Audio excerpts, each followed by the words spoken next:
Hello guys, അപ്പം നമ്മളിന്ന് നല്ലൊരു അടിപൊളി ജാമാണ് ഉണ്ടാക്കുന്നത്. ഇതിനെ ജാമെന്നോ ജെല്ലിയെന്നോ ഒക്കെ പറയാം.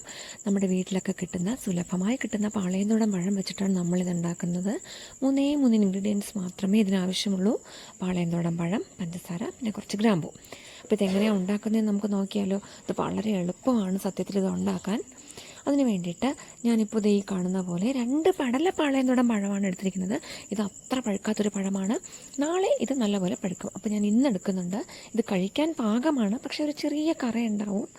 ആ രീതിയിലുള്ള പഴമാണ് ജാം ഉണ്ടാക്കാൻ ഏറ്റവും അനുയോജ്യം. അപ്പോൾ ഈ പഴം നമ്മൾ ഈ കാണുന്ന പോലെ വട്ടത്തിലിങ്ങനെ അരിഞ്ഞ് ഒരു കുക്കറിൽ ഇട്ട് കൊടുക്കുക. എന്നിട്ട് അത് നിറയെ വെള്ളം ഒഴിക്കുക. ആ വെള്ളത്തിലേക്ക് ഒരു 10 ഗ്രാമ്പ് ഇട്ട് കൊടുക്കുക.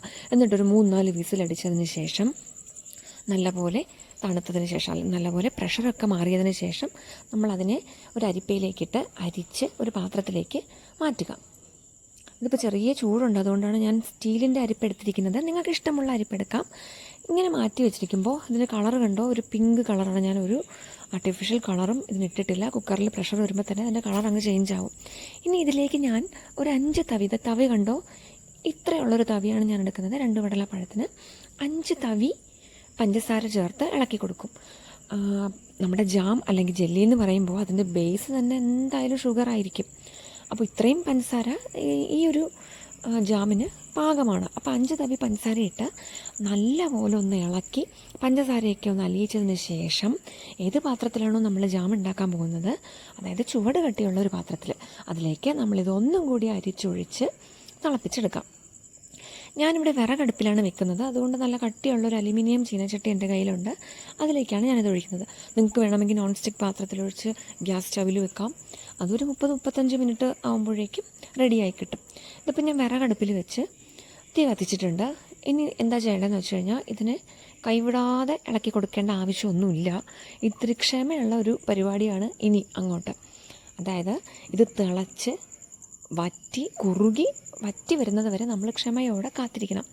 അപ്പോൾ നല്ലപോലെ ഒന്ന് തിളച്ച് കഴിയുമ്പോൾ ഇതിൻ്റെ മുകളിൽ കണ്ടോ ഇതുപോലൊരു പാട വരും. അതായത് ഈ പഴത്തിൻ്റെ കറയാണിത്. ആ ഒരു കറയെ നമ്മളിതുപോലൊരു തവി വെച്ച് കോരി മാറ്റാം. നല്ലപോലെ തിളച്ച് കഴിയുമ്പോൾ ഈ പാടയൊന്ന് കുറുകും. ഇനിയിപ്പോൾ നിങ്ങൾക്ക് ഇടയ്ക്കിടയ്ക്ക് കോരി കളയണമെന്നുണ്ടെങ്കിൽ അങ്ങനെയും കോരി കളയാം. അതല്ല, നല്ല തിളച്ചൊന്ന് കുറുകി വരുമ്പോഴേക്കും ഈ പാടയുടെ കട്ടി കൂടും. അപ്പോൾ എടുത്ത് കളയാൻ എളുപ്പമാണ്. എടുത്ത് കളയുന്നത് നന്നായിരിക്കും. എന്നിട്ട് നമ്മളിതുപോലെ ഇതിനെ ഇളക്കി അങ്ങോട്ട് വറ്റിച്ചെടുക്കുക. ഇടയ്ക്കിടയ്ക്ക് ഇളക്കിയാൽ മതി കേട്ടോ. നല്ല തീ കത്തുന്നുണ്ടെങ്കിൽ അത് പെട്ടെന്ന് തന്നെ കുറുവി കിട്ടും. പഞ്ചസാരയൊക്കെ ഇട്ടിട്ടുള്ളതുകൊണ്ട് പെട്ടെന്ന് തന്നെ കുറുവി കിട്ടും. നല്ലപോലെ കുറുകി ഒരു ലൂസായ പാകത്തിലെത്തുമ്പോഴേക്കും ഞാനിതിനെ അടുപ്പിൽ നിന്നും വാങ്ങി വയ്ക്കുന്നുണ്ട്. തണുക്കുമ്പോൾ ഇതൊന്നും കൂടി കട്ടിയാവും. അപ്പോൾ നിങ്ങൾക്ക് ആവശ്യത ഇത് കണ്ടോ, ഈ ഒരു കുറുകുറെന്നുള്ള പരുവെത്തുമ്പോൾ ഞാനതിനെ അടുപ്പിൽ നിന്ന് വാങ്ങി അടച്ചു വെച്ചു. എന്നിട്ടിത് നല്ലപോലെ തണുത്തതിന് ശേഷം നോക്കുമ്പോൾ ഇത് ഈ ഒരു പരുവത്തിലായിട്ടുണ്ട്. ഇനി കുറച്ചും കൂടി കട്ടി വേണമെന്ന് നിങ്ങൾക്കുണ്ടെങ്കിൽ നിങ്ങൾ കുറച്ചും കൂടി തിളപ്പിച്ച് വറ്റിച്ചതിന് ശേഷം മാറ്റി വെച്ചാൽ മതി. ഇനി ഇതുപോലെ ഒരു ഗ്ലാസ് ജാറ് ഞാൻ കഴുകി ഉണക്കി വെച്ചിട്ടുണ്ട്. ഇത് തന്നെയാണ് നമ്മൾ കടയിൽ നിന്നൊക്കെ വാങ്ങിക്കുന്ന ജാമിൻ്റെ അതേ അളവ്. അപ്പോൾ ഇതിലേക്ക് ഞാനിതിനെ ഒഴിക്കുന്നുണ്ട്. ഇതുപോലെ 2 കുപ്പി നിറയെ എനിക്ക് കിട്ടിയിട്ടുണ്ട്. നമ്മൾ എന്തിനാണ് വെറുതെ കടയിൽ നിന്നൊക്കെ കാശ് കൊടുത്ത് ആർട്ടിഫിഷ്യൽ ഫ്ലേവറും കളറും ഒക്കെ ചേർത്ത് ജാം മേടിക്കുന്നത്? ഇതിൽ ഒരു ആർട്ടിഫിഷ്യൽ ഫ്ലേവറും കളറും ഒന്നും ചേർത്തിട്ടില്ല. അപ്പോൾ നല്ലപോലെ 2 കുപ്പിയും ഉണക്കിയതിന് ശേഷം മാത്രം ഒഴിച്ചു വയ്ക്കുക. കാരണം ഇത് നമ്മൾ ഒറ്റ ഇരിപ്പിരുന്ന് തിന്നത്തില്ലല്ലോ, ഫ്രിഡ്ജിൽ വെച്ച് യൂസ് ചെയ്യാനല്ലേ. ഇതിന് ഫ്രിഡ്ജ് വയ്ക്കുമ്പോൾ ഇതൊന്നും കൂടി കട്ടിയാവും. അപ്പോൾ ഇപ്പോൾ യൂസ് ചെയ്യാനാണെങ്കിൽ ഇപ്പോൾ ഇതിന് ഈ ഒരു കുറച്ചൊരു ലിക്വിഡായിട്ടാണ് ഇതിരിക്കുന്നത്. എന്നാലും നല്ല ടേസ്റ്റാണ്. ഇതിൻ്റെ ടെക്സ്ചറൊക്കെ ഭയങ്കര രസമാണ്. നിങ്ങളിത് കഴിച്ച് നോക്കണം, നല്ല ടേസ്റ്റാണ്. എല്ലാവർക്കും ഇഷ്ടപ്പെടും. എല്ലാവരും ട്രൈ ചെയ്യണം. ഇത്തിരി ക്ഷമയുണ്ടെങ്കിൽ അല്പം നല്ലതൊക്കെ കിട്ടും. അപ്പോൾ ഇതേ കണ്ടു, ഞാനിതിന് ബ്രെഡിലൊന്ന് സ്പ്രെഡ് ചെയ്ത് കാണിച്ചു തരാം. ഇപ്പോൾ എടുക്കുമ്പോൾ ഇതിങ്ങനെ ഒരു ലൂസായ പാകത്തിലാണ് ഇതിരിക്കുന്നത്. ഇനി കുറച്ചും കൂടി കുറുകി കഴിഞ്ഞാൽ ഏത് പാകത്തിലാണ് ഇരിക്കുന്നതെന്നും ഞാൻ നിങ്ങൾക്ക് കാണിച്ചു തരാം. എല്ലാവരും വീഡിയോ അവസാനം വരെ കാണണം. ഇതിപ്പോൾ എൻ്റെ മോൻ ബ്രെഡ് തേച്ച്, ഇതിപ്പം മക്കൾക്കിപ്പം വേറെ ഒന്നും വേണ്ട. ഇത് കിട്ടിക്കഴിഞ്ഞാൽ അവർ പിന്നെ കറിയൊന്നും യൂസ് ചെയ്യാറില്ല, ഇത് കൂട്ടി തന്നെയാണ് കഴിക്കുന്നത്. അപ്പോൾ നമുക്കിത് ബ്രെഡിലോ അല്ലെങ്കിൽ ദോശയിലോ ചപ്പാത്തിയിലോ എന്തിൽ വേണമെങ്കിലും നമുക്കിത് കൂട്ടി കഴിക്കാം.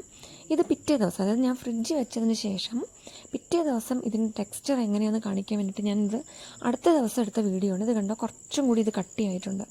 ഇപ്പോൾ ഭയങ്കര രസമാണ് ഇത് ബ്രെഡിലൊക്കെ സ്പ്രെഡ് ചെയ്യാൻ വേണ്ടിയിട്ട്. ഇത് കടയിൽ നിന്ന് വാങ്ങിയ ജാമല്ല എന്ന് ആരും പറയത്തില്ല.